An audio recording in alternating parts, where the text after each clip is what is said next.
I pledge allegiance to the flag of the United States of America and to the republic for which it stands, one nation, under God, indivisible, with liberty and justice for all. Thank you, sir. Roll call. Jenny David. Here. Roger Mayhew. Yes. Charles Wiltie. Brenda Simmons. Here, Craig Scott. Here. Additions or corrections to the agenda? I have one addition to the agenda. I do also. Under 5, I'd like to make E county building, and I'd like to make F 2025 budget. I'd like to add the county building to that. Okay, Commissioner. If we could add, Tim, I've got my computer at it. You got it in front of you where we were talking right at the beginning? Yeah, in 4C, yeah. We could add the undersheriff discussion for new hires. You want that as Appointments? C? 4C, 4C. Oh, 4C. 4C. Yeah, 4C, please. Okay. Any other additions or corrections? Public comment? Any in the room? Any on the phone? Appointments, Ryan? And just real quickly, the planning commission approved a map amendment this past Wednesday to rezone a parcel in Rose Township from M1, which is the industrial district, back to the B1 district. Currently, it was rezoned from B1 to M1 back in 2016. The individual wants to open up a used car lot there. So in order to do that, we have to rezone the parcel. So we're just looking for commissioners' permission to move forward with the rezone. Question. Questions? I have a question. You said that gas station lot that's up there on the curve, they brought that to us a little while ago. You said we changed it before. Yeah, this is the one. It's just the parcel just north of the chiropractor on the east side of the. On the east side, North yeah. of, north of Rose City. Right. Used to be a restaurant. I think it used to be a restaurant, Used to be a number of different things, yeah. Usually Body banana shop splits is there every what it day. was previously. Oh, okay. I know where- Commissioner Simmons, did you have something? Oh, do the neighbors or anybody have to be aware of this? Do they vote on this? Do they come Yeah, to a so- meeting on so it was this? a public hearing, so anyone within 300 feet got a notice of the property. We did, and I think I put it in your packet. The only response, public comment we actually had on it was from one of the neighboring property owners, which is a realtor, and he didn't have any issues with it. Okay, I just Jeremy curious. Carter is actually adjacent to there across the street as well too. And Okay, I did speak to him privately and he didn't have an issue with it. okay, And the city, that's it within the city limits? Rose Township did not. Oh, it's did in not have a township. Comment for it, so, Okay. They cleaned the property up already, yeah, it's actually been cleaned up quite a bit. and he's trying to get his license right now. He came to the zoning meeting. okay. Really nice guy. Yeah, so he will, if the rezoning passes, it goes through, he will have to do special use and site plan review for that, to sell cars there too, so. Okay, Any questions, Brian? No. Good. I'm good. Do you have anything? Nope. You know what he's talking about in Rose City? Yep. Okay. Thanks, Ryan. Thanks, Ryan. Denise Simmons, Register of Deeds, the Fiddler contract. Do I need to come up? Yes, come on up here. I didn't think you were. Please sit next to Ryan. We let him sit there. Okay, my fiddler contract was a 5-year contract for $15,000. Typically, it goes up 3% every year. 5 years has expired. They're renewing the contract at $17,250 for the next 5 years. So I need approval to have that done. If not, I will not have any support for the contract or for my software. Can you explain the Fiddler, like, That is what we use for our office to record the documents, to maintain the records, to do our accounting, to do our searching. It's a must. everything. It's a must. And I pay for it out of automation. Yep. questions? Nope. It's not a huge increase, 3% over 5 years, so 15% total. and it's compatible with everything you currently have. And with that, we have a life cycle, so any new product that they come out with, we get free. Questions for Denise? I'm aware of this. Totally agreeing. Agreed. Okay. We're do it. Thank you. That was quick. Thank you. Under sheriff, new hires. Come on up, guys. I just get me the- This was brought up during the law enforcement meeting. Why? He asked for it. Right prior. Okay. So we have a situation with a potential new hire situation for sponsorship to the academy. Through interview process and whatnot, we identified a good candidate that fit the scenario, but it is not our usual where we promote from within. We've already exhausted that. We have no correctional officers other than the current one being sponsored.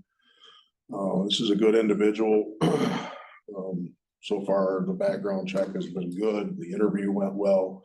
He basically is making us its first choice as far as a destination to start his law enforcement career.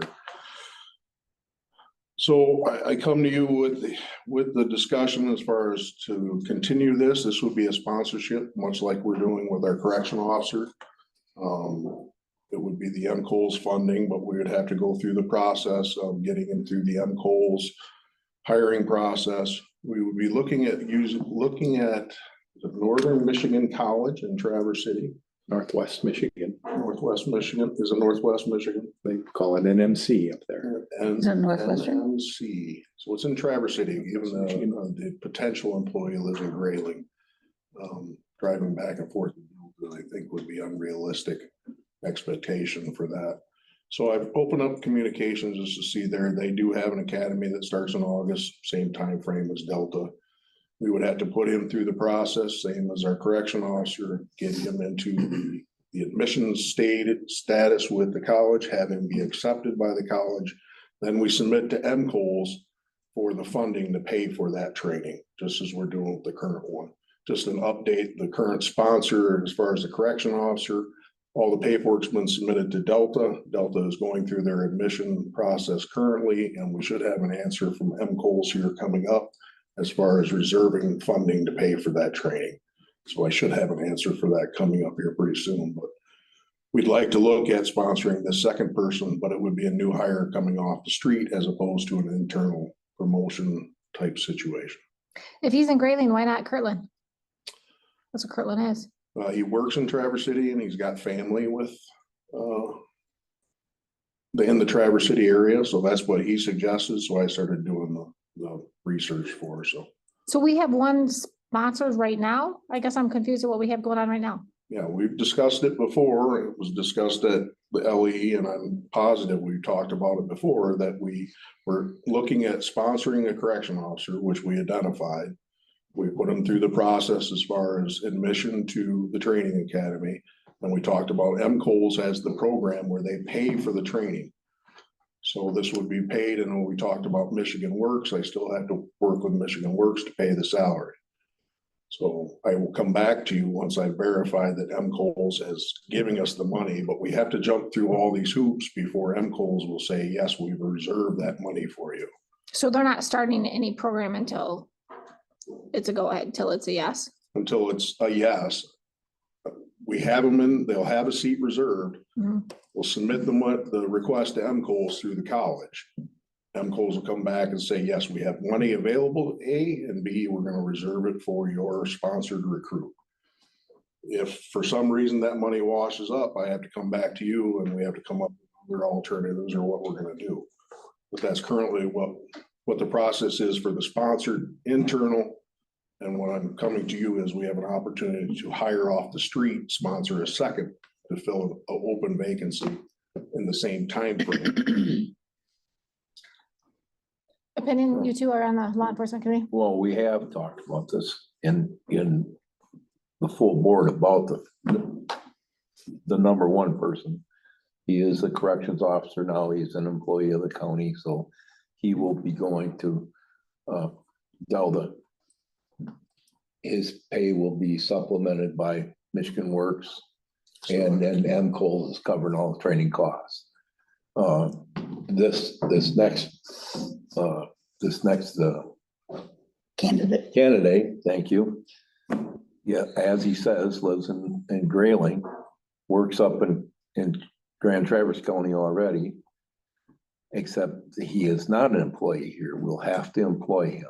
Now, Paul's going to see if Michigan Works will cover some of him, but he's got a job now that pays pretty good. So it's not like he's bettering himself. You know, that's a criteria for Michigan Works is you go from a position that's at one level to a higher level. This one is more parallel, and it may not, and we may not have the chance that we did with Michigan Works, but like he says, if they don't, he'll be back to talk to us, you know. But we gotta start with MCOs. We gotta start with the college, and they'll talk to MCOs to get MCOs to pay for the training. That's the first step, Commissioner Wiltie? but he'll have to be hired too by the county. We gotta find somebody to pay for the wages. Well, we definitely know we've been down a few road patrol officers. We know that it's very challenging right now to find not only existing officers, but anyone that even wants to go into the profession. The undersheriff and the sheriff feel very confident with these two candidates. We have the possibility of, you know, their academy being paid for. Michigan Works may even pay for the field training for our candidate here coming from corrections. Is that a may pay or will pay? I still have to verify with Michigan. All still Works. working on that. I don't have any, I have to figure out what they qualify for as far as, because there are different funding sources for salary. I've experienced both, so I have to figure out which one they would potentially qualify for and that they would enter that program. So again, we're short road patrol officers. We have an opportunity for two new officers. Some of that being funded to help offset costs. I think it's kind of a no-brainer. The two that we put through a couple years back, are they still employed through the county? Yes, Both of them? we've put 3 through, so we have the first 2 that we did back in the onset of this program. They are still both active employees. The third, which was paid, the training cost was paid by Michigan Works. Unfortunately, it was one of the laid off positions that is not returned. But that training, again, was paid by Michigan Works that paid for the training cost. So of the 3 that we've had the experience of sponsorship, we still have the original 2. And the third is employed just with another county. And I don't have an issue with this if the cost is gonna be covered, if we have the positions available. But the first time I remember hearing about sending somebody back through was last week. I guess I would like to see where we had approved this one that's currently, I don't have an issue with this. I just don't recall this going through the board and being approved. Yeah, it was, and first, as far as the approval and replacing these positions, it's not necessarily like a resolution that you pass. The department's required to come to you and say, we have this opening, we'd like to fill it. You give the thumbs up or thumbs down and we proceed. The last law enforcement committee meeting, this was brought up, and I believe it was reported out. It was just kind of like the scenario today. We came out of the room and that night it was mentioned it had to be a committee of the whole meeting. And I think it was talked about at one of the regular meetings. I think there've been 2 since then, where it was discussed, and I couldn't put my thumb on exactly which one it was. But you did not have like a formal resolution or a motion or anything like that. Just discussion. The last vacancy was February, right? We have 2 in the millage for the 2 resignations. Right. So this February and April or something like that, wasn't And it? there was discussion as far as the open vacancies, and then we discussed as far as the sponsorship of asking the correction officers and having the one. And I made a point at the last LE meeting, not tonight, but the previous one, to make sure that we discussed it, because I wanted to make sure everybody understands the process. Unfortunately, we don't know if MCO's money is there until we got a seat reserved. And MCO says, yep, money's left and it's for your position. What happens if MCO says, nope, we don't have any money? I'm back in front of you. Asking for, And where are we gonna get it? Well, we'll talk about it at that point. I mean, the salary is. There's some budgeted training money there. I don't know if there's enough, but we may have to find a place on the budget where we can get it, you know? My communications with the college administrators is that MCOL still has money in this program. Obviously, they advise get it in sooner rather than later, which we have done with our sponsored current employee. So they're telling me the money's still there and that they anticipate that the majority of the sponsorships will be. Who are you communicating with at Michigan Works? I haven't talked to anybody at Michigan Works yet. I was gonna do it today because I finished up all the Delta stuff yesterday. Trying to navigate. They got a with the lot of funding waters. over there. Their budget's $10.2 million. And that's why there's a couple different ways that they could assist with type of stuff. I've experienced it before and I need to talk to them about these scenarios and see which ones come into factor. But that's what the city did with their sponsors was MCOL's funding and Michigan Works, and that's what I'm trying to do. But I've not opened up direct communication on the scenario. I was gonna do it today after I got all the Delta stuff done. They just had at the meeting on Friday that we just had, there was a whole pamphlet of individuals they have supported through schooling, and one was a police officer. Yeah, so they paid for one of our deputies and they also paid for one of our deputies' salary during their training portion, FTO. When that. Again, I don't know how it will work, like Commissioner Scott stated, with it not being a step up, or I don't know what that individual currently does, that may be a little bit of a glitch, but. I do have concern, but I'll ask the questions and see what we come up with for Michigan Works. Just keep us updated. Yep. Right now, you're not really asking for anything. I think the big thing, what I've been reading through MAC and everything else is to MCOLs, it's not a race to get everybody in the class on time. It's just getting a race to get enough people in a class. So MCOLs isn't like dishing out money left and right because counties, well, they've already explained and 99% of training academy members are coming in sponsored. They're not, nobody's coming in from the street wanting to sign up for an academy. It's got to be close to 99%. I mean, we're talking almost 100%. I mean, It's absolutely. Yeah. Why would you spend your own money at this point, given the Right. current climate to Right. put yourself through? right. That's just the reality of what we're facing currently. But this is just asking to start the new hire process I understand. with an employee to start this process of trying to get that to the end result, which is the sponsorship. And From MCOs, right? the process that I explained to you is unfortunately how it's set up, the hoops I've got to jump through in order to get all the answers. And it's gonna have to be expedited because now we're talking July 1st through the middle of August to get all this accomplished. Fortunately, a lot of it's already been accomplished on his part as far as testing and that type of stuff. So I'm confident we can get through it. It's just a matter of when the answers come. So if you're good with the new hire, Just keep us informed. all right, I will move forward with the new hire in that for a second sponsorship. And they're doing a background check, right? Yes. Okay. Yes. Thank you, Paul. Discussion items, Kroger opioid settlement agreement.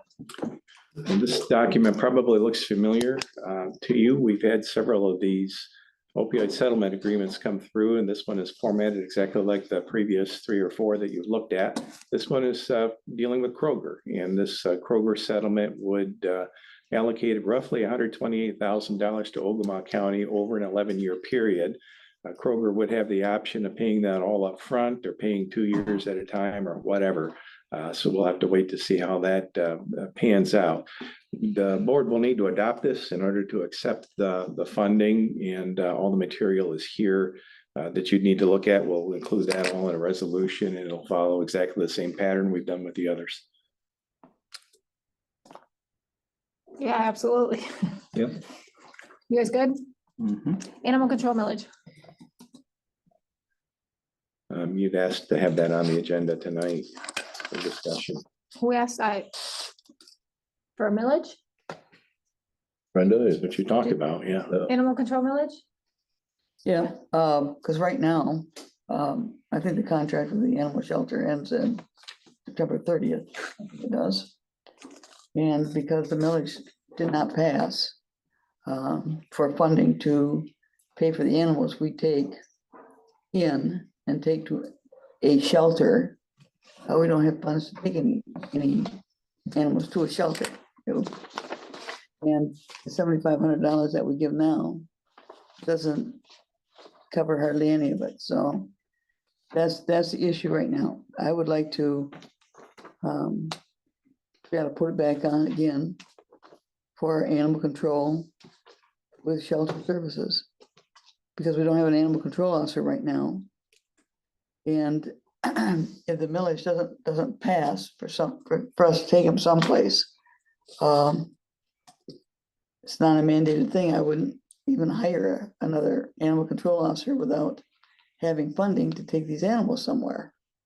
Because the animal control officer ain't gonna take, is not gonna take the animals home with him. Your thoughts?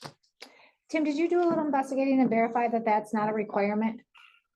To have an animal, any, It's not a mandated function, no. that's my question, okay. Questions, guys? I've Commissioner come, Wiltie? in our law enforcement meeting, sheriff and the undersheriff made a comment to us because we had the discussion about the animal control officer and the retirement.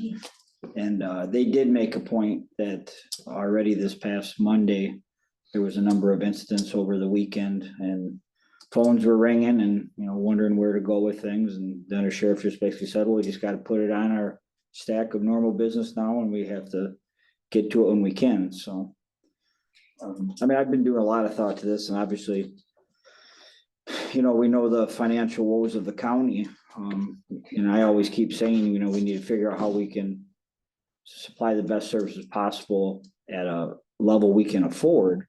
We have to look at that, what's the most important things for our residents? Safety obviously is right there at the top.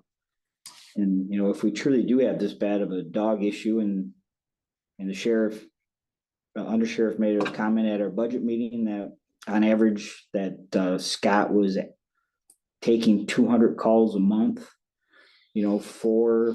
I think it's taking more than that.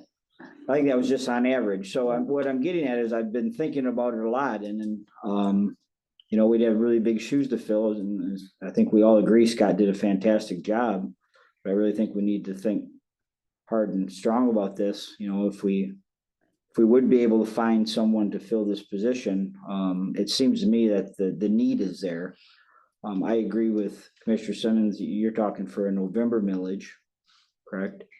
And I really think that it'd be, if we do that, it's so important right off the bat for the wordage and then for us for the education piece that, the constituents of the county know exactly what this is for, because we know what we had with the issues in May. So, I think it's something that we definitely need to make some decisions on. And I'm leaning towards the fact that I think our county needs an animal control officer. I agree with that 100%. That we do need one. But when I look at it and we needed money to take animals somewhere, and the people said no, but there was a lot of rumor control going out there in the community too. And as well as I did, I used to have this thing I'd do with kids and tell them something. By the time it got past 10 kids, it didn't even sound like what I had said. So that's how rumors get started. I wish the people in the community would call the county administrator or call the commissioners they elected to give them what's really happening and not talk to their neighbor who thinks they know everything. Government is difficult to understand because sometimes when you push the balloon over here, it affects another part of the balloon over here.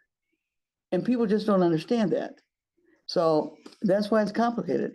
Government is complicated. It's not just, black and white. So they voted not to take the animals anywhere. So if we have an animal control officer, which we definitely need one, but without the money, he can't take them anywhere. Your thoughts? I would like to put this back on again and make sure the rumor control doesn't get out of control, that they actually know what this is for, not what they think it's for. That's all I have to say. Your comment. Commissioner Scott? Yeah, well, you're changing the question because what it was before was shelter services. Yeah, Had nothing to do with the control exactly. officer. That's at true. all. Yeah. So now we're adding more on. How much was the millage for before? Point Was two, point two. point two. So how much are we asking for this time? As far Because as I if know- point two only covered the shelter services. We gotta cover the officer and all the other parts, and are you looking for? Now, that officer only worked 20 hours a I like, week. Are we What's the looking for deadline? a 40-hour? August 13th. August 13th. Are we looking for a 40-hour a week officer? I'd like- now? I'd like Are a we looking full-time for one. 2 of them, I almost think a full-time and a part-time to cover it when he's on so vacation. 60 hours a week. Yeah, Okay.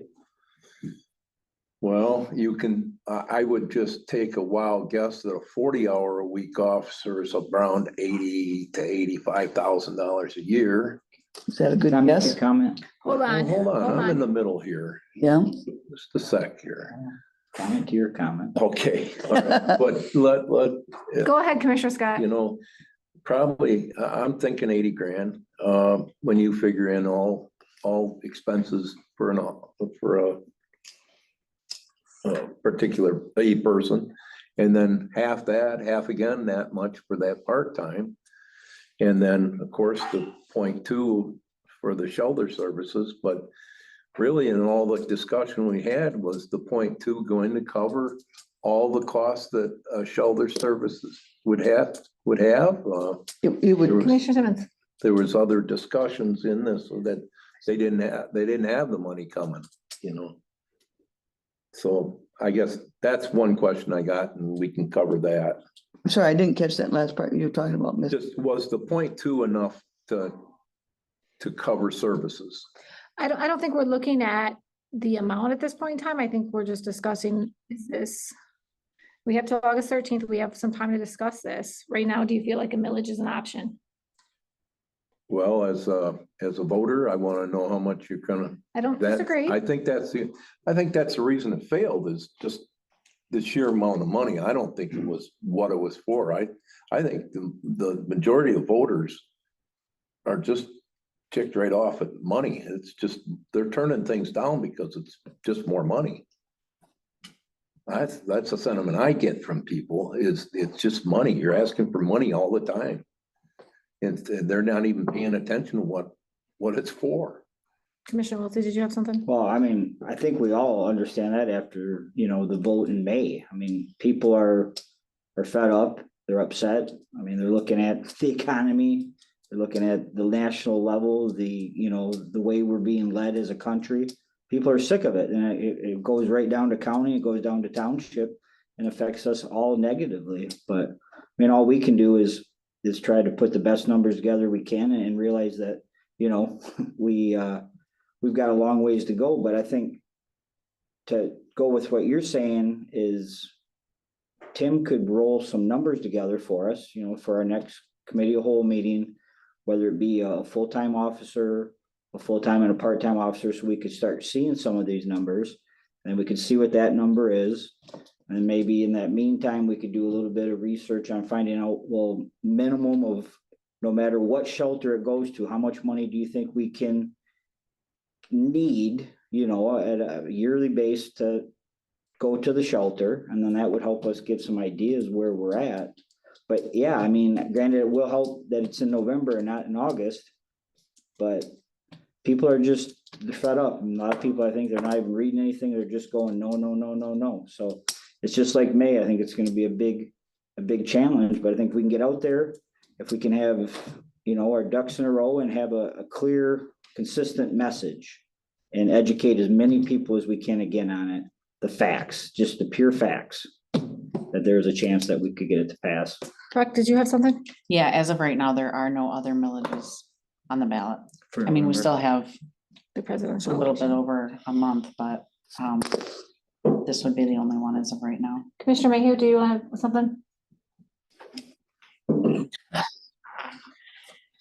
It just is amazing. We're awful worried about dogs.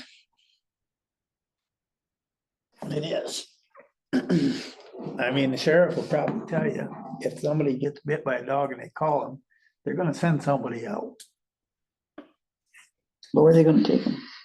I mean, I just believe they Home. will. Whether we have a dog catcher, we don't have a dog catcher.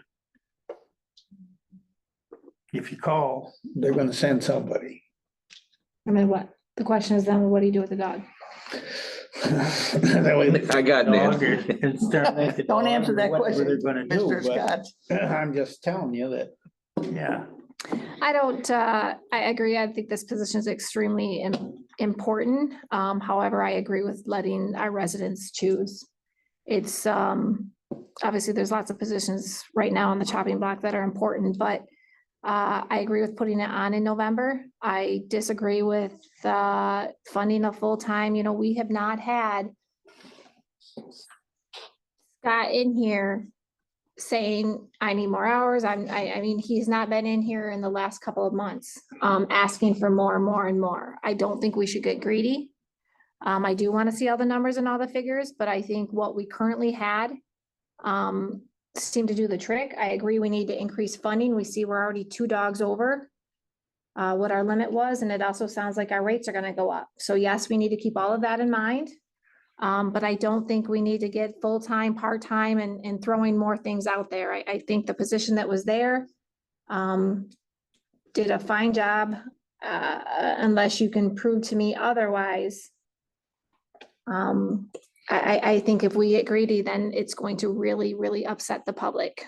They do have no money. Hopefully we can get out there and educate on this, and then they make the choice if they want the position or not.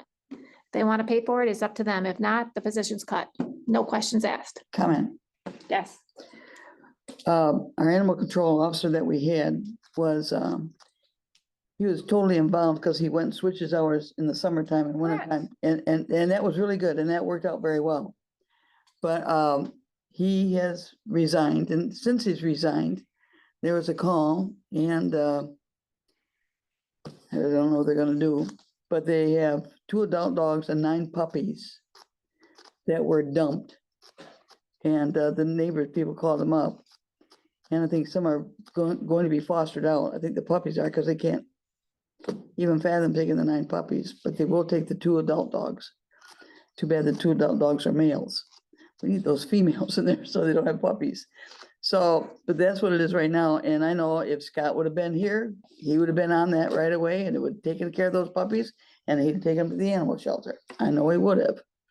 So the problem is, in those puppies, I saw pictures of them, and you can see every bone in their ribs. I mean, they have gone without. So it happens. I think we need to have something to pay for where we take the dogs to. That's the problem. They had all those 9 puppies to a vet today. I can't even imagine what that vet bill is gonna be.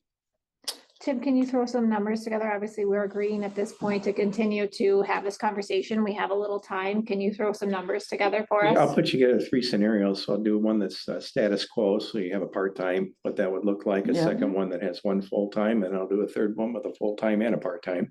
And you can see what all 3 of those look like and Or 2 part-time. balance. Can we include the shelter, You have to get the numbers from the shelter. yes. It'll I guess be- Commissioner Simmons, when you brought this up, were you talking about supporting, like adding this on to the past millage that was asked in May? So adding on, were you talking, I guess that's how I kind of understood it. Are you talking about just the animal control position and then housing the dogs? Or are you talking about also the money for the shelter overall, like the millage from May, like, and then including this into one bigger millage? Not necessarily a bigger millage. We gotta have to wait until the numbers come in. Okay. We have to wait until the numbers come in from the shelter so we know exactly what we're talking about.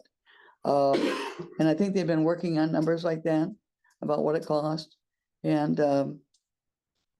so, and I can go to the shelter tomorrow. I was just there today, and it's like 9 puppies. Oh my goodness. And they were pretty skinny, but I think they may be fostering out because the shelter can't take them right now. But I think where they dumped off, that lady's gonna handle the puppies.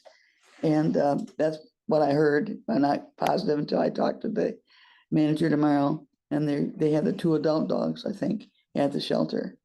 But they have so many animals at that animal shelter right now. The walls are, I mean, it's just like, they can't take any more in. They just can't. And then these 9 puppies came up. It's like, they just can't. They don't have it. To answer your question, she's talking about the shelter. We have to have a place to take them. I get that. And there is some place in the county, so we gotta put the same millage question on Yes. for the point too. If we're gonna hire somebody, I don't care part-time, full-time or whatever. Thing is with Scott, I was here when we hired Scott. He only wanted 20 hours a Correct. week. Yeah. He didn't want any more. If he wanted 40 hours sometime in between, we probably would have gave it to him. But if you have 40 hours, you're probably gonna catch more dogs. So that means more shelter needs. That's If you true. have 1.5 people, you're probably gonna get 1.5 times more shelters. That's a true story. Dogs. Roscommon has 4 animal control officers. But they have a millage for everything. They have a millage for everything. But now you're asking for people are gonna, and people do call me. When you say wish they called, they do call me. People in your neighborhood even call me. Really? Yes, and I just had that lady and I conveyed it to the sheriff that lives over on Peach Lake today. I conveyed it because she texted me. I can show you the text. Anyway, I do get people that call me up and they're gonna call me about this. And they're gonna say, is this the same thing? I says, well, to be honest with you, and I'm gonna be honest with them, it's gonna be the same thing plus. Okay, we're not just coming back for the same thing. We're coming back and wanting more. Because that's what it's gonna be. That's how I took it as well, is incorporation to the previous millage on top. This of looks like it. a $500,000 to If, me. if we can get all the numbers together and let's move forward with this. We all agree it's a position that's needed. I don't agree with the Well, statement I that we didn't would have say gave, that. that we would have gave them 40 hours. We haven't had the funding for Well, that I in Right. years. So I You're disagree right. with I that don't think we statement. have the funding for this part-time. And I you're agree. already. I agree. 4 wanting, I agree. 3 at least wanting it. I'm Well, not hearing this from Roger. that's really, not what though. I'm saying. I'm saying let Yeah. the people choose. It's up to them. It's their calls, it's Okay, their complaints, okay. it's their Then I animals. guess then the question would be if it failed, then we're Then done it's- talking about it. It's right. Let's just go back status quo then It's their decision. Okay, for the animal control officer. all right, let's wait for some numbers. Okay. Transit director. Yesterday, we had a series of interviews out at the airport for the transit director position. We had a grand total of 12 applicants this time around. We're able to narrow that down to what we consider to be the top 5 that met all of our qualifications. Interviewed them yesterday. Most of them showed up on time for the interview. Candidate that the committee settled on is in front of you, and unfortunately, we had 2 very, very good interviews. So it made the decision tough, and it's, I guess, a good position to be in. Unfortunately, too, I've not been able to contact our runner-up yet to let him know, so you may find out on YouTube, we'll see. This candidate, Mr. Dubé, comes to us with several years, about 10 years of experience in the military, where he was a transport and logistics specialist. And wow, talk about somebody that was ready-made for what we need. Definitely understands the dynamics of transport. He's not had direct experience yet with public transportation, but was responsible for, what do you say, about $2 million worth of assets in the Marines. So obviously far more than what we are dealing with here. He is from West Branch area, is ready to start as soon as we say it's okay to start. So on behalf of the committee and Commissioner Wiltsey can jump in here at any point, though we would like to move this person forward to nominate for our next transit director, and with that, if you were agreeable on a resolution next week. Yeah, just to add to that, we had 5 interviews yesterday. I was hoping for 1 really good interview, and we had 2 great interviews. So it was not an easy decision. This young man definitely has experience in transportation. Very, very gifted individual. He wants to, his roots are tied here to Ogemaw County. A couple young kids, another one on the way.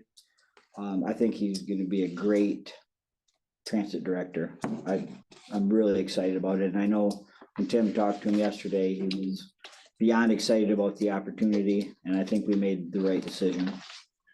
And we will bring it forward with the recommendation that he start at the 2-year step, just recognizing the 10 years that he put in with military, actually doing transport logistics.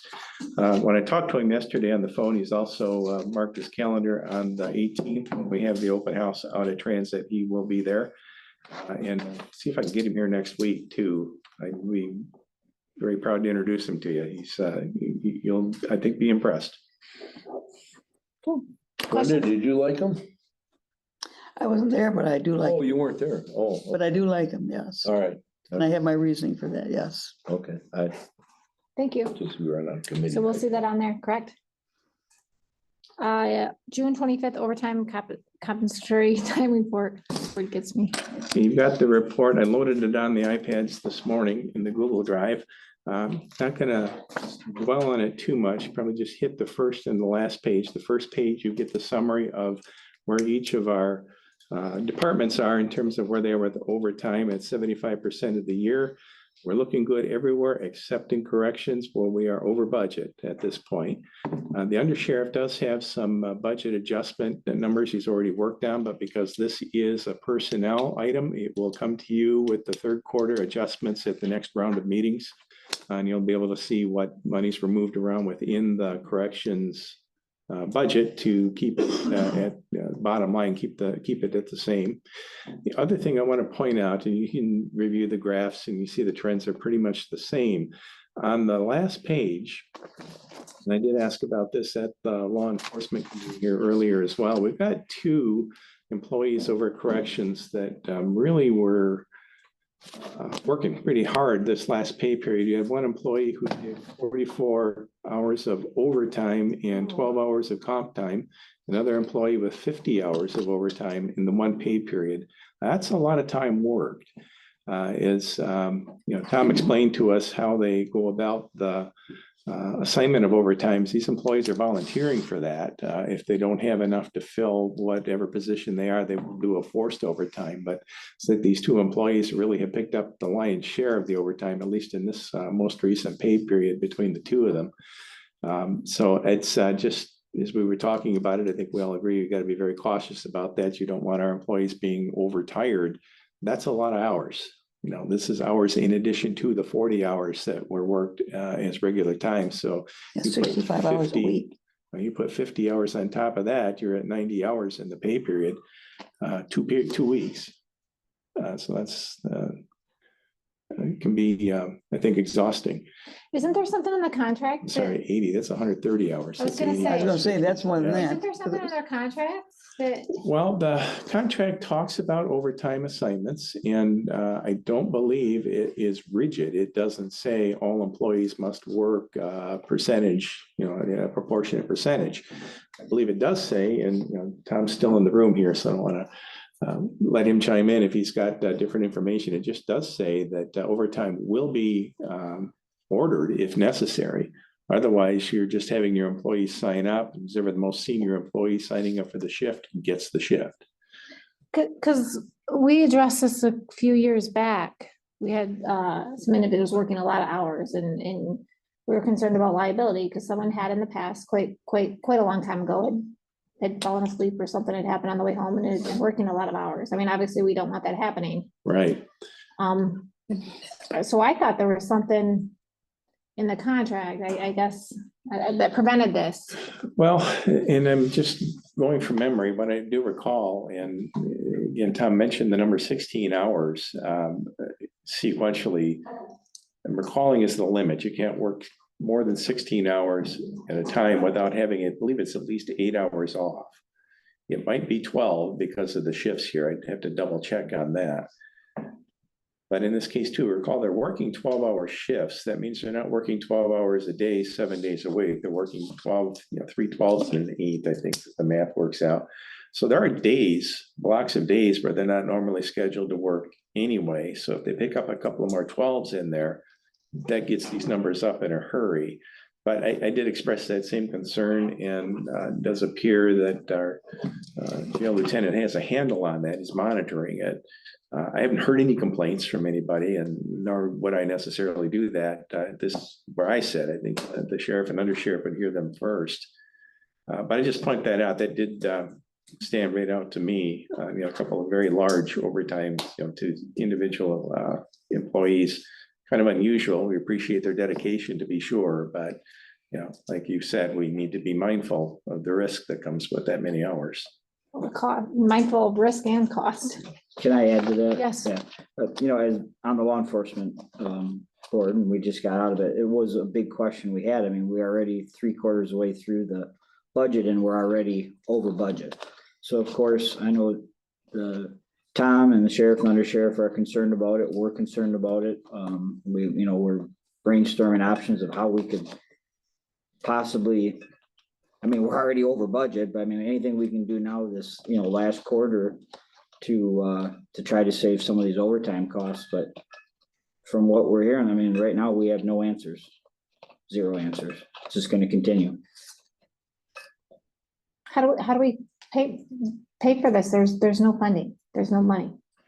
Right now, the adjustments that the undersheriff has proposed keeps the bottom line for corrections where it is. So you wouldn't need to allocate any more money. You just would be moving monies around within the budget itself to accommodate this.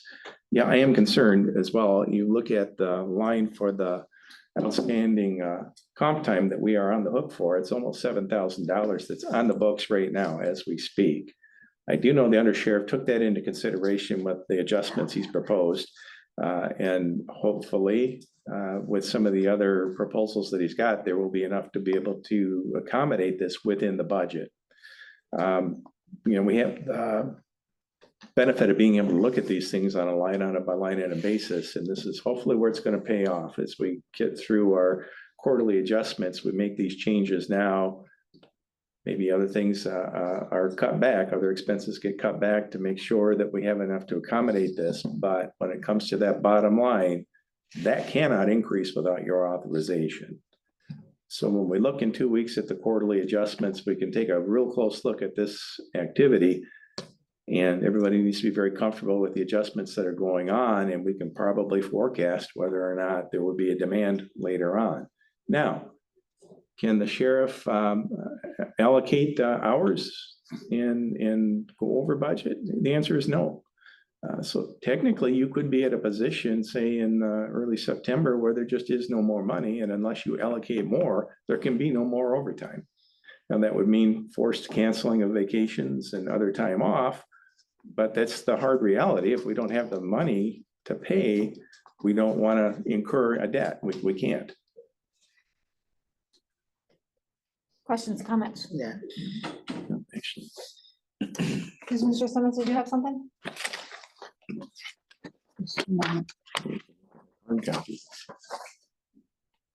It's the same thing, okay. Yeah.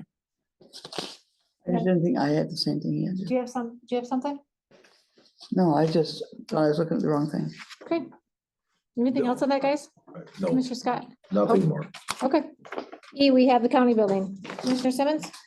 Yes, the county building has some trees around it, especially trees real close to the building on the east side of the building. On the inside of the building, I don't know, I think one of the commissioners here have been escorted with registrar to look at the bathroom and got caught coming out of the bathroom. I just been, anyways, there's cracks in the ceilings.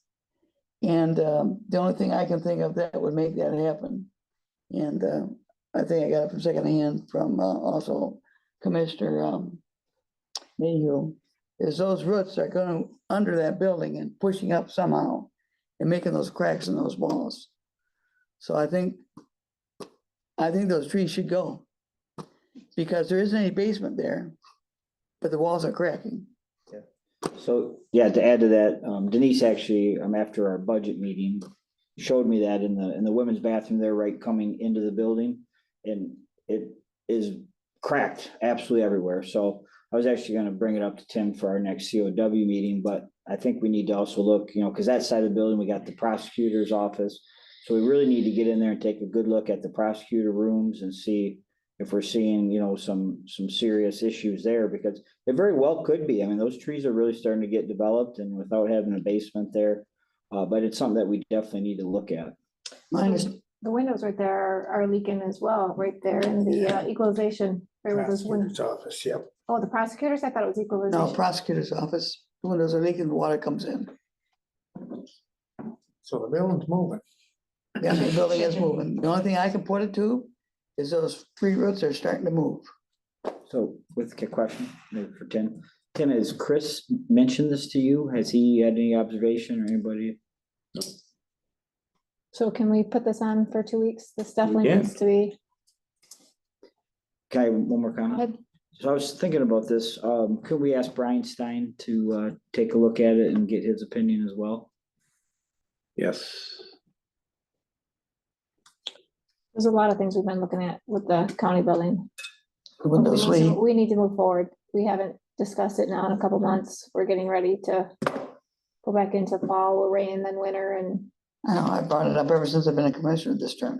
well, we've had some other things on the agenda the I last couple understand. months, but Yeah, we do. seeing those consumers' bills really brings it back to light.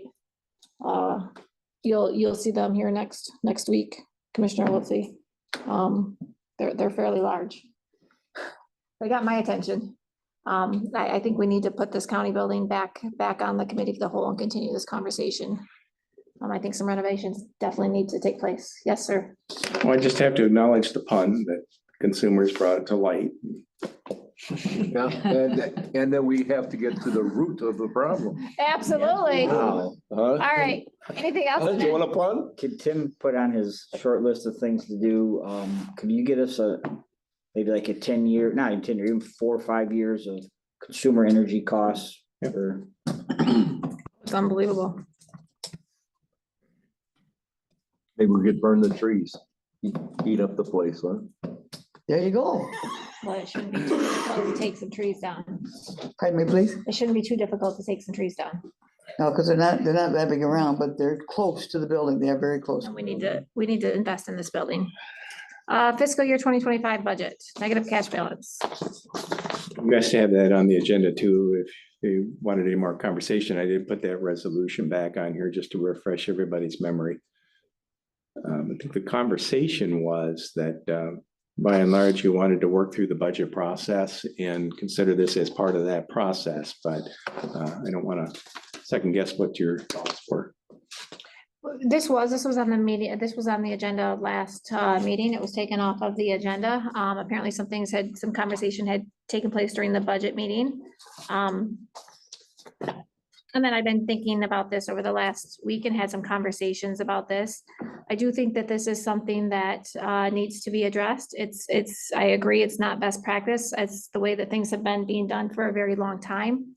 I don't think a quick fix to this, in my own opinion, is the answer. Instead, our next term is 4 years. I think each one of us is very dedicated to fixing this problem.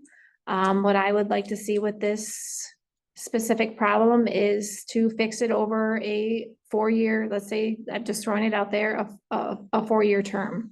Come up with a plan so that we do work our way out of this. I think with the commissioners sitting here again, we all want to do that, but I don't think a quick fix or a Band-Aid to the problem is the answer. I would like to see it over an extended period of time and then get out of that practice moving forward once that's done. I instead would like to take these funds and dedicate it to doing some work on the county building. That's my own opinion on it. Commissioner Mayhew. I'm 100% behind you, because if that footing's bad under that building, you can't believe what it's gonna cost. Yeah, I know. Commissioner Simmons. No, I agree. I mean, we have to take care of that building, otherwise we're not gonna have a building. I just like the fact that there's only one individual that's has an opponent. Again, I think we're all in favor of solving this problem. I just would like to see it over an extended period of time. Coming up with a plan, and I think that should be on our administrator and treasurer to come up with a plan, and you guys now have a budget committee. It sounds like you guys are having great conversations and some great ideas. So, Commissioner Commissioner Scott. Is the building has a foundation, our budget has a foundation, and the operation of our day-to-day operations has a foundation, and negative cash. Cash is the foundation of day-to-day operations. We're at negative. And this is not a brand new problem. Our treasurer has been reminding us for the last 4 years about this exact same thing. I said it couple of years ago, this ARPA money was like grandma dying and giving you the inheritance. You know, you pay your bills up. If you got a bunch of bills, pay them up, you know, and work on the building too. I'm not disagreeing with that at all. But we have to get our economic issues in line, and negative cash and negative fund balance is they're huge. We're not there. And it's gonna take more than just a fix. I said it last meeting too. It's gonna take more than that. Commissioner Wiltie? I've been very clear and consistent on my message with this. Obviously, yes, I have concerns with the building. We need to get aggressive and find out what we have going on there. With the cracks and what have you. And, you know, we still have an opportunity right now to get rid of this negative cash and still have $800,000+ to use for the building. Again, I don't like to look back and, you know, say, well, what if we did this or what if we did that?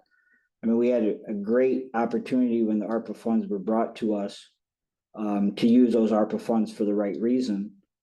And we use the ARPA funds to balance a budget. I've said it many times, I'm not trying to point fingers. We need to move forward, but we all know that's not sustainable. In my eyes, after 1 year of doing that, it should have really been known this is not sustainable, that we use millions of dollars to just kick the can down the road. Now we know we're making the hard decisions. We started last year. We're gonna make more hard decisions this year. We have an opportunity to get rid of this. Financial stability of this county is everything. We have to get rid of this negative cash. But we also, I want to see what we got going on with this building, because if there's some major issues with the foundation, we could be, you know, so we have to find that out right now too. So I have that lingering over me, but I'm just saying, we still have an opportunity right now to take care of this and have a good chunk of money to make good positive improvements with the building, so.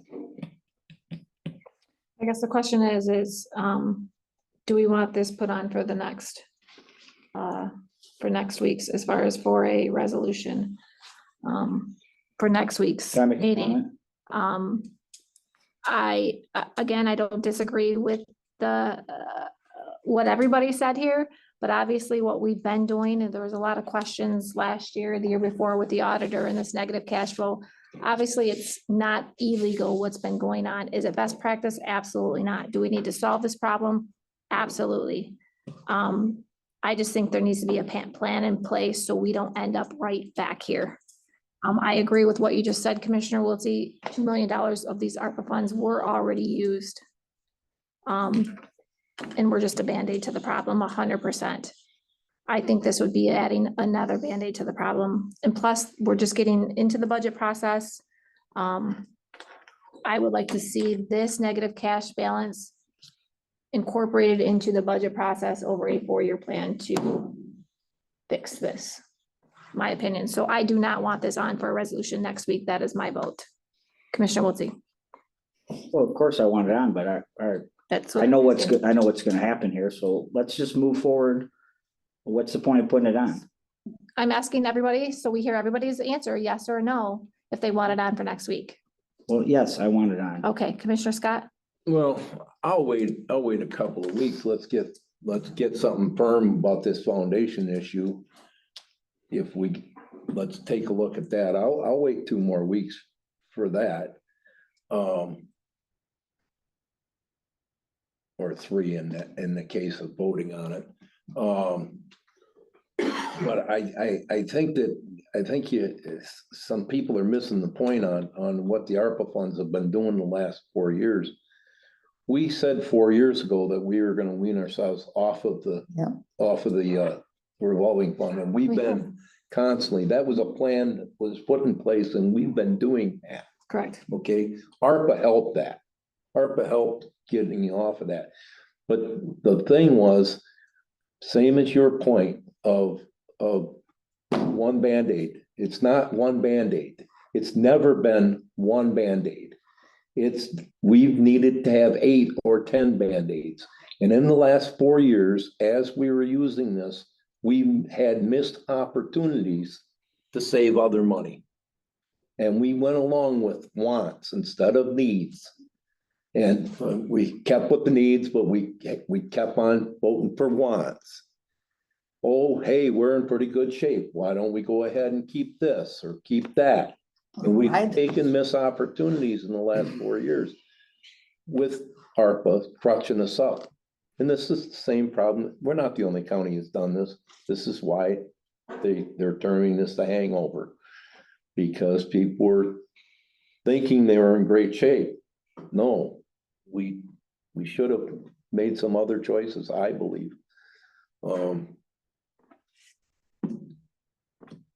We're in dire straits back then, but we're weaning ourselves off the tax revolving fund. Now, if this tax revolving fund, once we get off of stealing money from it to pay our bills, now it can start working toward what it's really there for, is for capital expenses. Okay, it's there to get our townships and our other municipalities whole. Like right now is a tax cycle. And as soon as you get through that, we're gonna have to make them whole again, right, Karen? But other than that, the tax revolving fund is there for capital expenses, huge capital, big capital expenses, like a foundation issue. Thing is right now we can't take it from it because we've depleted it on keeping our budget alive. So, down the road, we should be able to do that. Now, I don't know that we can't go to a banking institution and say, look, this is my tax revolving fund. I'm not siphoning out money anymore. So would you lend me some money until I get this paid up? I don't know. Is that option C? I don't know. To take care of the building issue. We need to take care of the cash. We have to take care of the cash. So for right now, your answer is no for next week. I'll wait to hear some more numbers but we got to get to working on this tree issue and whatever it is. Commissioner Mayhew? Do I want to say it again? Yeah. No. Commissioner Simmons? My answer is no too. And the meeting that we had, Mr. Wilson and I are part of the budget committee. With what we discussed at the last budget committee, I found another $176,500 we could save. I'll share it to you. I'll share it with you. Okay, jail options. Okay, gonna be a detailed conversation. As you know, we've begun the budget process, and the jail is roughly 20% of our general fund. And knowing where we are with our finances, the idea here is to introduce this topic now, go through some of the facts and figures, and that can start to work into your thinking when it comes to the overall budget. You're not going to be asked to do anything tonight, but just let you look at the groundwork on where things stand, and perhaps if you have a specific direction you want more information on, we can certainly do that. So I did load late this afternoon on your iPads a number of graphs and charts that show where we are with the budget. I'll walk through those. The first one you've seen before, and that's the jail revenue and expenditure trend since 2018. Figures from 18 through 23 are audited. The 24 numbers obviously are just budgeted at this point. In that graphic, you can see where the annual revenue is, where it's been, and where the expense has been. Just give you an idea, the revenue has declined 28% in that time frame, and the actual expenditures have increased 23% in that time frame. So I do. So it is one of those unsustainable trends if we're going to look toward balancing the budget. The next one shows the jail inmate cost per day. This is what's reported in our audit each year. Our daily inmate population has actually declined 23% in this time frame of 2018 to 2023. But the cost per day has actually grown by 95% in that time frame. Now, this is a number on the cost per day that's going to be dictated by the total number of inmates that we have in the facility. The more we have in there, the cost per day per person is going to go down. What we're going to show you here in a second is the trend, though, for the total population in the jail is not going up. It's actually going down. Right now, this also includes, this cost per day includes the roughly 20 inmates that we have from Oscoda County housed in there by contract. Right now, we're at $32 per day that we're being reimbursed. Another bit of trivia for you, the costs have actually outpaced inflation by 41% in this time frame. So again, we're even beating what inflation has been. The next page is showing you the jail population trend, and this time reporting it out on a calendar year. So that's why they don't exactly match with what the auditors have done. This was provided directly from the jail. You've got two lines on this trend. The first, the blue line being the total number of Ogemaw County inmates, and then the goldish line is the number of non-Ogemaw inmates, the bulk of whom would be Oscoda counties, but we do on occasion host inmates from other counties when they have overflow issues or construction issues or whatever that might be. I don't draw your attention to that 2024 number where we're averaging through the end of May 37.1 inmates per day that are Ogemaw counties. That's just over 25% of the capacity of that building. Yet the construction of the building is such that we're not able to close off a wing or do anything that we'd be able to do with the older style jails that have wings. This is a pod system, has a control unit, and that controls a very good design, but unfortunately doesn't offer much in terms of flexibility. We have times when we don't have as many inmates as we have cells. You can see what the numbers have done, though. On average, in 2022, we were at 44. 2023, we're at 51.4. Now we're at 37.1. That trend is the one that I think is most concerning. The next sheet is a graph that you haven't seen before. This is total new non-traffic felony filings that go through district court. I'm sorry, non-traffic felony. These are cases that more likely than not will end up in jail time.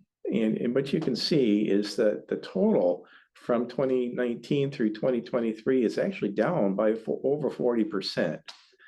This is something completely out of the control of anybody associated with Ogemaw County. This is primarily the cause of sentencing guidelines being changed at the state level.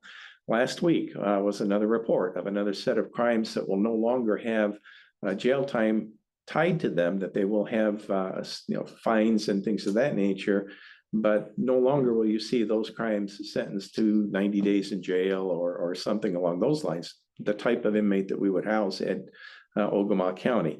Now, that's not the only reason, obviously, that these numbers would be down, but without question, everyone I've talked to, both in the courts and with law enforcement, this is something they're actually seeing and they're actually feeling. This is not a trend that's going to slow down. I think this is going to continue to drop, probably at least for the current administration in Lansing. If you get a new administration with a different philosophy, okay, they begin implementing what they want, but it's probably going to take a couple of years to gear that up, to turn this trend around. So in all likelihood, this trend of fewer people being sentenced to jail is probably going to continue. And it's something that maybe factors into our thinking about what options that we might have available to us. The next page is budget scenarios. And this is different from the ones I've shared in the past. And the first time it's being shared publicly, it's revised as of today. Just to quickly explain the columns.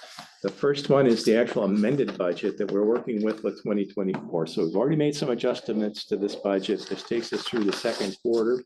We'll probably make third quarter adjustments, as we talked about earlier with the overtime. So that number is somewhat fluid, but that bottom line is remaining the same at roughly 2.2 million that's budgeted for the jail. The middle, next couple of columns is our year to date, one showing the actual activity, and then the other, the percentage of where we stand as of Sunday, as of June 30th. And you can see again that the overtime was over 100% already. Got a couple of other lines in there that are up, but some others that are considerably down. Those are the types of things we monitor throughout the year. The two columns I want you to really look at are the final two columns, the scenario A budget and the scenario B budget. This attempts to show an estimate what we would be looking at for cost if we were to send our inmates to another county, house them in another county on the permanent basis. That we are obligated by statute to continue to operate our facility as a lockup so that there is a place to take people once they're arrested. But instead of staying here 24/7, we would be taking inmates to another county daily and shuttling other inmates back here for court hearings and so on. And this is what that would look like. Then scenario A would assume 6 employees who would be in charge of that lockup and the transport, and would pay those employees at their current rate. Now, just like what we faced beginning of this year, it would involve layoffs. The least senior employees are the first laid off to comply with our collective bargaining agreement. So this would include our 6 most senior employees, our 5 correction officers and our lieutenant, with scenario A at their current rate of pay. The only difference with scenario B is this is what the rate of pay would be if they were paid as corrections officers. And this is going to give you the range. So if we were to have just the bottom and only recognize correction officers, that's what scenario B would look like. I would suggest if we go this route, and there'll be plenty of time to have this conversation later on, is that if we choose to do this, that we would continue to compensate our employees at their current rates, but we would practice what's called redlining. Those employees would not be eligible for pay increases until the pay scale caught up to them, and then they would be eligible for pay increases after that. But that's something that way down the road for us to consider. One of the main drivers in this is toward the middle of the page, that line that's called inmate housing for corrections. If we're housing inmates in another county, obviously that would come with a fee. Earlier versions of this scenario showed 50 inmates, and that was the foundation we were working from. But looking at where we stand now at 37.1, this scenario that's in front of you assumes 35 inmates per day on average. Now, there are going to be some days where are going to be a little more than that, some days a little less. But at 35, if the current trends continue, and that's the big amount that this budget really hinges on. Many of the others, just looking at the notes down there, we had the gas, oil, and grease would assume 3 gallons of gas a day, 2 times a day at $4 a gallon. That might need to be adjusted upward, plus another $5,000 for routine maintenance on those vehicles. And that would be literally the shuttle back and forth from the other county. The janitorial supplies would be split with the sheriff budget, because under this scenario, we would also move the sheriff's office into that building. So you'd have the entire operation in that building across the street. The utilities would also be split then with the sheriff budget, and the building and grounds maintenance would also be split between the two. The building and grounds maintenance, as you know, we have a building and grounds department, and this is, I think, the only activity where we break out a separate line item for building and grounds on this activity. We don't necessarily need to do that. That could all be budgeted under building and grounds. We might do that regardless of what we choose to do. But again, a conversation to have down the road. It's a cost we'll have, but we don't necessarily have to put it into this particular activity. Overall, looking at all these, we've got projected savings on the cost side, the expense side, between roughly $875,000 and $911,000. But go to that next page. Other things we need to consider, particularly the revenue that would not come back to the county. We would have of all the 419,000, almost 420,000 that's budgeted for revenue, actually because of the jail operation, we would reduce 292,000 of that. So that's revenue that would not come in and would offset some of that savings. The table that's on the second half of that sheet, the revenue worksheet, gives you the line item detail of where that revenue would no longer be. A large component is that out-of-county revenue inmate reimbursement that we receive from Oscoda County and a few others. That's 250,000 right off the top that will not come to Ogemaw County if we take our inmates to another county. The diverted felon deserves a little bit more explanation. That's a dollar amount that's paid by the state for inmates that are really their responsibility, but are in our facility. That would continue. That would still be monies that would be attached to inmates from Ogemaw County, but we would likely see that in the form of a credit. So if the state's paying for that for an inmate that's housed in another county, that county will not charge us as well. That county's being reimbursed for that inmate. So we would not be charged on a monthly invoice. So let's say we had 10 inmates that were in that category. We would see an invoice that comes for the total number of inmates we have over in the other county minus those 10. So minus that 35 per day. So it's revenue that frankly that we don't lose. It stays with the inmate. We just don't necessarily receive it directly. The other large one, we've been making commissary fund transfers each year to help balance this budget. This last year in 2024, we have a $225,000 transfer coming from that fund to offset the costs of operating the jail. That obviously would not happen. We would not be able to generate that revenue if we don't have inmates housed here. Two other costs to consider, one-time costs, but significant. The first one, if we do lay off a number of employees, we're going to have to compensate them with what we call our paid time off payout that's negotiated in the collective bargaining agreement. So employees have PTO banks. We pay those out on separation at 75% of the value. So that would cost, in this scenario, $73,475. And then in this scenario, unemployment, roughly $56,400. Those are one-time costs. You wouldn't pay those every year, but just one time if there was a decision made to go to another county.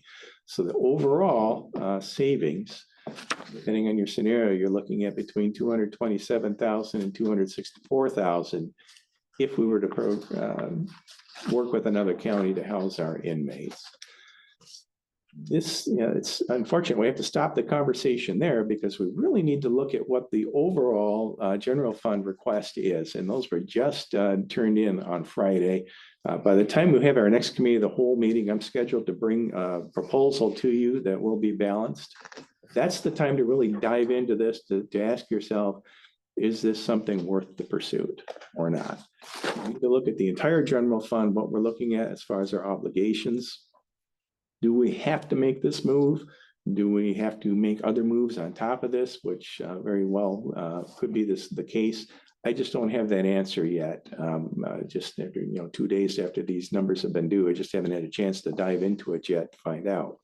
But for me, for the next 2 weeks, it's all budget all day. When we get here at the next committee of the whole, you'll have that picture. You'll have a pretty good scenario of what 2025 is going to look like. That's the point where you might want to start talking seriously about which direction we want to go. As we proceed, we get into August, things will become more firm.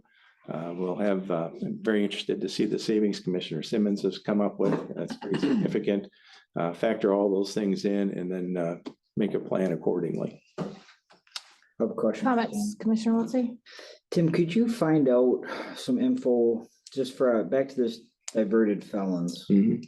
Could we find out what the last 2 years, say if we were in this lockup scenario, how many days over the last 2 years would we have been considered diverted felon days?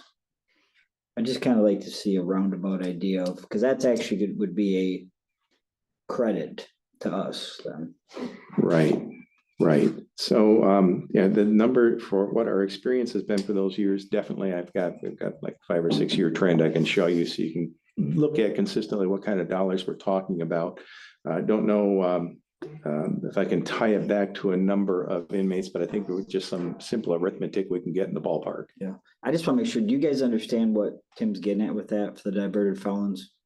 If we would be in this scenario? Yeah, you just threw this on here this afternoon, so I haven't had a chance to really do a lot of looking at this actually until just now. So I would feel more comfortable with any conversation come out of myself until I get a closer look at this. Commissioner Scott. Well, one of the other things you gotta look at, this only goes to 25. You gotta look at year after year after year. I mean, a savings doesn't always appear to be a savings in 1 year. That upfront, one-time expense is expensive. You gotta look down the road, and then repurposing the building.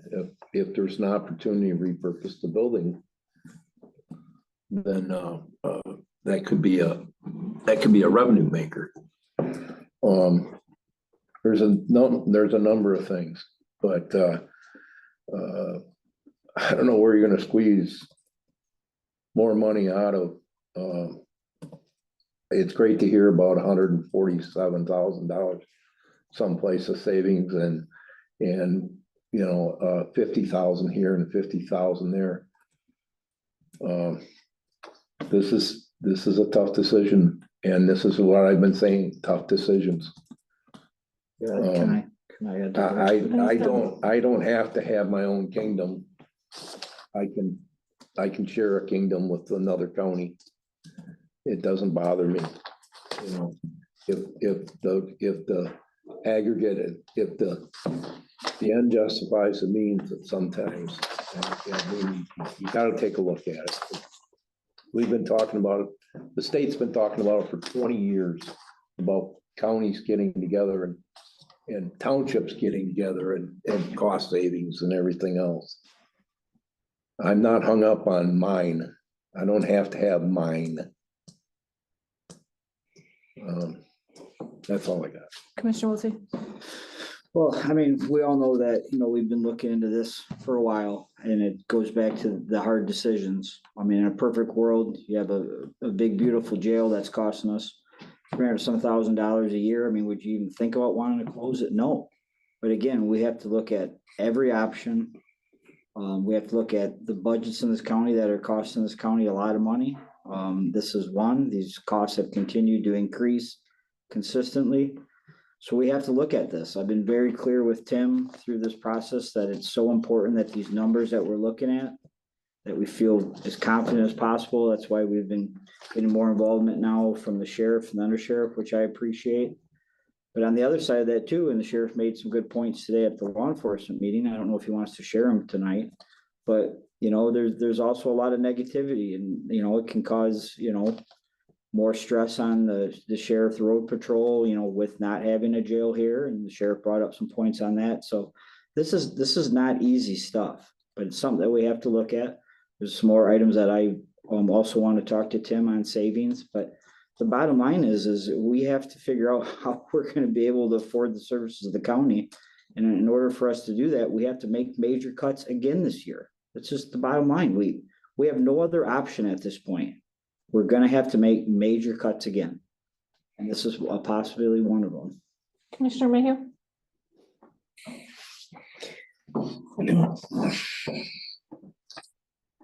I'd like to have better numbers and just exactly what the difference is. How much it's gonna cost us to stay where we got, how much it's gonna cost us to change I think that's what he's talking about. with us. I mean, if they take the jail and we put nobody's inmates in it but ours and the sheriff over there, how much, at the end of the day, just exactly how many dollars difference it's gonna cost us. So one of the scenarios we'll develop is just a status quo. So what if we do nothing? All right, what does that cost look like? That you don't have that here. You've got the 24 numbers, but yeah, we'll definitely put one together. Status quo, your reduction to any scenario you want, we can put those together, but you definitely, yes, need to see that status quo. If we were just to continue as is, what kind of costs are we looking at? Commissioner Simmons? Yeah, I'm gonna have to go back with the budget committee again, because my numbers don't agree with Mr. Delahanty's. You know, when I talk about estimated revenue reduction, he's got 292 and I got 266. Same way with other expenses that are on here and savings that we have, so. We'll discuss that in the budget committee. So there'll be more information. 2 weeks. Yeah, you'll have- my figures don't match with his at all. In 2 weeks, you'll have more information for us. Oh, yeah, for sure. Good. Yeah, we're projected to have, rough overall budget in 2 weeks. Has the sheriff's office or the corrections, have they seen this information that you loaded this We've afternoon? seen a lot of it prior, but this, unfortunately, timing, I was just able to get this on just before law enforcement. So we did walk through it. Okay, And it gives us a good starting point, good foundation to work going forward.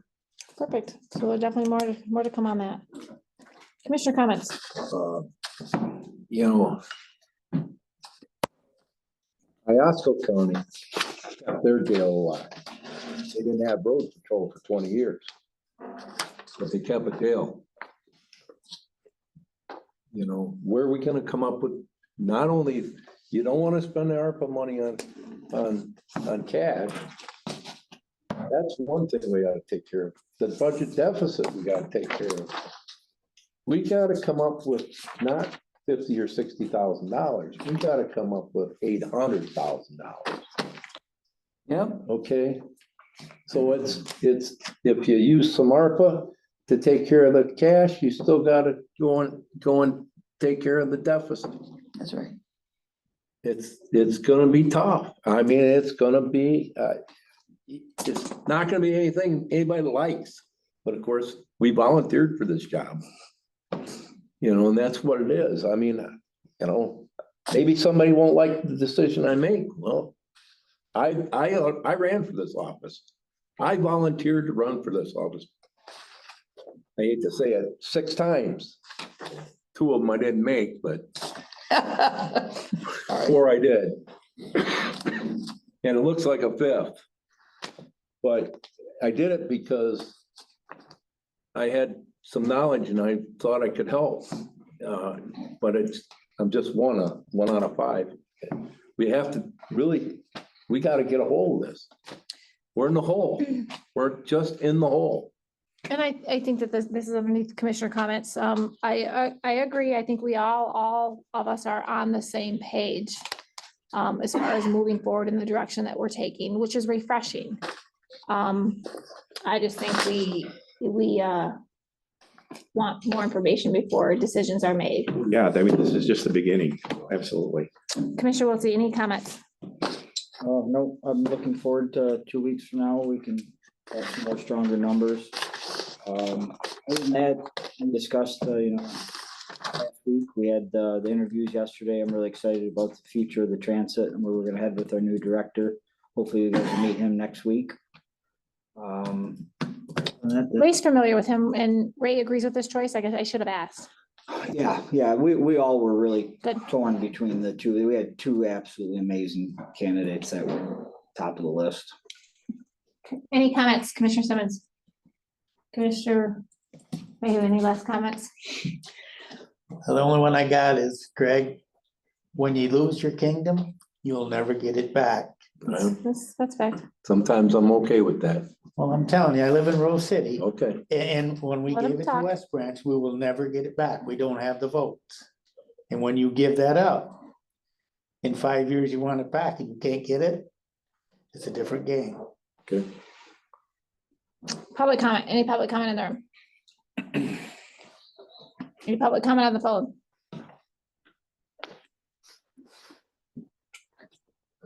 No public comment on the phone? Motion to adjourn. Motion made. Right. All in favor? Yeah.